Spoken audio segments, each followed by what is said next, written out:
Hello दोस्तों, कैसे हैं आप सब। उम्मीद है खैरियत से होंगे। मैं हूं आपका दोस्त इमरान खान और आप देख रहे हैं मेरा यूट्यूब चैनल अहमद से इन्फो। तो जैसे कि तमाम चीज़ें सऊदी अरब में नॉर्मल की तरफ बढ़ रही हैं, तो इसमें एक चीज़ आज GSEA यानी गाका ने नया सर्कुलर आज जारी किया और उसमें उन्होंने कहा कि तमाम फ्लाइटें जो हैं वो अब फुल कैपेसिटी के साथ ऑपरेट की जाएंगी। जैसे कि थोड़े दिन पहले ही, लगभग 3-4 दिन पहले मैंने आप लोगों को बताया था कि सऊदी अरब की तमाम जो लोकल डोमेस्टिक चीज़ें रहेंगी वो फुल कैपेसिटी के साथ ऑपरेट की जाएंगी। लेकिन आज जो गाका का नया सर्कुलर आया उसमें अब इंटरनेशनल फ्लाइटों के बारे में भी कहा गया है कि अब इंटरनेशनल फ्लाइटें भी फुल्ली कैपेसिटी के साथ में ऑपरेट की जाएंगी। तो गाका का नया सर्कुलर आपकी स्क्रीन पर है, आप देख सकते हैं। इसमें साफ साफ कहा गया है कि इंटरनेशनल फ्लाइटें, डोमेस्टिक फ्लाइटें, इसके अलावा एयरपोर्ट जो है फुल्ली कैपेसिटी के साथ में ऑपरेट किए जाएंगे। और दूसरी चीज़ यहाँ पर और अच्छी चीज़ है जो कि हमें नॉर्मल लाइफ की तरफ ले जा रही है, और वो ये है कि तमाम जगहों पर जो टेम्परेचर चेक करने के लिए मशीनें लगाई गई थी अब उनको भी हटा दिया जाएगा। यानी अब किसी का टेम्परेचर चेक नहीं होगा। लेकिन अब यहाँ पर आप समझ लें कि जब ये चीज़ें हट रही हैं तो क्या ज़रूरी है। आपके तवक्कलना पर वैक्सीन की 2 डोज दिखना ज़रूरी होगा, तभी आपको जो है किसी भी जगह पर एंट्री दिया जाएगा। इसके बारे में मैं पहले डिटेल में बता चुका हूं, तो इसलिए बहुत ज़्यादा हम इस पर बात नहीं करेंगे। तमाम चीज़ें नॉर्मलाइजेशन की तरफ बढ़ रही हैं, तो हमारे पास बचा क्या है। एक चीज़ अभी भी बचा है, एक चीज़ अभी भी पेंडिंग है। वो पेंडिंग है नॉर्मल फ्लाइटें। नॉर्मल फ्लाइटें उन कंट्रियों के लिए जहां पर सऊदी अरब ने अभी बैन लगाया हुआ है, जिसमें कि हम इंडियन ज़्यादा परेशान हैं। इंडिया, पाकिस्तान तो रेड लिस्ट में नहीं है, लेकिन वहां के लिए फ्लाइटें अभी भी बंदी हैं। तो इंतजार करते रहिए, नजरें गाड़ा कर रखिए। ये महीना जो चल रहा है, ये अक्टूबर जो चल रहा है, इसको खत्म होने से पहले पहले आपको इसके बारे में न्यूज मिल जाएगी, खबर मिल जाएगी कि हाँ फ्लाइटें जो हैं कब से चालू होने वाली हैं। और यहाँ पर मैं आपको एक चीज़ और बताता चलूँ कि अगर फ्लाइटें नहीं खुलने वाली होंगी तो ये महीना खत्म होने से पहले पहले आपको इस बात का भी ऐलान मिल जाएगा, इस बात की न्यूज मिल जाएगी कि तमाम वीजे जो हैं वो बढ़ा दिए जाएंगे। तो अगर वीजे नहीं बढ़ाए गए तो ये बात कंफर्म, आप 100% कंफर्म समझ के चलें कि फ्लाइटें जो हैं खुलने ही वाली हैं। अगर 27-28 तारीख तक वीजे नहीं बढ़ाए गए लोगों के तो फ्लाइटें जो हैं खुल जाएंगी।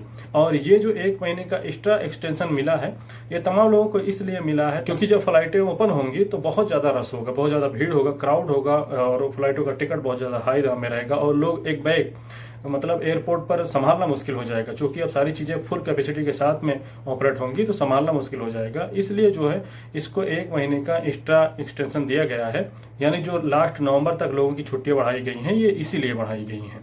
और इस महीने के आखिर तक आपकी फ्लाइटें जो है इंशाल्लाह ताला हो जाएंगी। लेकिन इसके लिए जरूरी क्या होगा कि आप वैक्सीन जरूर लेंगे। किसी भी कंट्री में हैं, कहीं भी हैं, तो सऊदी अरब ने जो वैक्सीन अप्रूव की हैं वो वैक्सीन जरूर ले लें। आप लोग इसके बारे में भी लगातार पूछते रहते थे कि भाई कौन सी वैक्सीन सबसे ज़्यादा इफेक्टिव है। तो यहाँ पर आज मिनिस्ट्री ऑफ हेल्थ ने अपनी प्रेस कॉन्फ्रेंस में जो उन्होंने ये तमाम चीज़ें नॉर्मल करने के बाद आज उन्होंने प्रेस कॉन्फ्रेंस की, तो उसमें उन्होंने कहा कि मॉडर्ना वैक्सीन जो है वो तमाम वैक्सीन से ज़्यादा इफेक्टिव है। लेकिन अब इसका मतलब ये नहीं है कि और दूसरी वैक्सीनें इफेक्टिव नहीं हैं, लेकिन अदर देन उन तमाम वैक्सीनों के मुकाबले ये ज़्यादा इफेक्टिव है। और ये भी कहा गया है कि किसी भी वैक्सीन का किसी भी वैक्सीन के साथ में मिक्स हो सकता है। यानी पहले जब फाइजर और एस्ट्राजेनेका आई थी तो उसमें कहा गया था कि आप इन दोनों वैक्सीन को मिक्स कर सकते हैं, एक वैक्सीन ये एक वैक्सीन वो ले सकते हैं। लेकिन आज जो यहाँ पर मिनिस्ट्री ऑफ हेल्थ ने प्रेस कॉन्फ्रेंस की, उसमें उन्होंने कहा कि कोई भी वैक्सीन किसी भी वैक्सीन के साथ में मिक्स हो सकती है। इसके अलावा एक चीज यहाँ पर आप लोगों को और बताता चलूँ कि जो हेल्थ प्रैक्टिशनर हैं उनको भी वैक्सीन की 3री डोज दी जाएगी।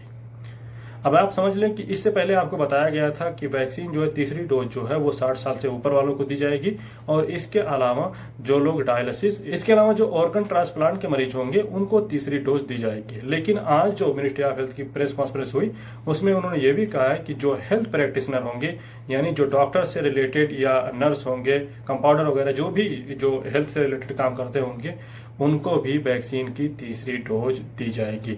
तो 3री डोज का दायरा जो है वो धीरे धीरे बढ़ रहा है, और इंशाल्लाह आगे जब इसके बारे में और मजीद इन्फॉर्मेशन आती है तो आपको जरूर इन्फॉर्म किया जाएगा। काफी लोग इसके बारे में पूछ रहे थे कि भाई जो लोग गाड़ी चलाएंगे, जो ड्राइविंग करेंगे, उनके लिए मास्क का क्या रूल है। तो देखिए, नए रूल में गाड़ी चलाने वालों के लिए मास्क का कोई रूल नहीं है। लेकिन जब शुरू शुरू में कोरोना आया था तो उसमें जो गाड़ी चलाने वालों के लिए, ड्राइवर्स के लिए जो रूल बताए गए थे, उसमें कहा गया था कि मोटोरिस्ट यानी जो गाड़ी चलाएंगे उनको गाड़ी चलाते वक्त कमामा जरूर लगाना है। तो यहाँ पर मैं थोड़ा सा इजी करते हुए आपको बताता चलूं कि अगर आप अपने कुछ लोगों के साथ में, कुछ चुनिंदा लोगों के साथ में रोज आते जाते हैं, जैसे कि साय खास वगैरह हैं, तो उनके घर वाले रोज आते जाते हैं जहां पर वो काम करते हैं, तो आप गाड़ी चलाते वक्त नहीं भी लगाएंगे फिर भी चलेगा।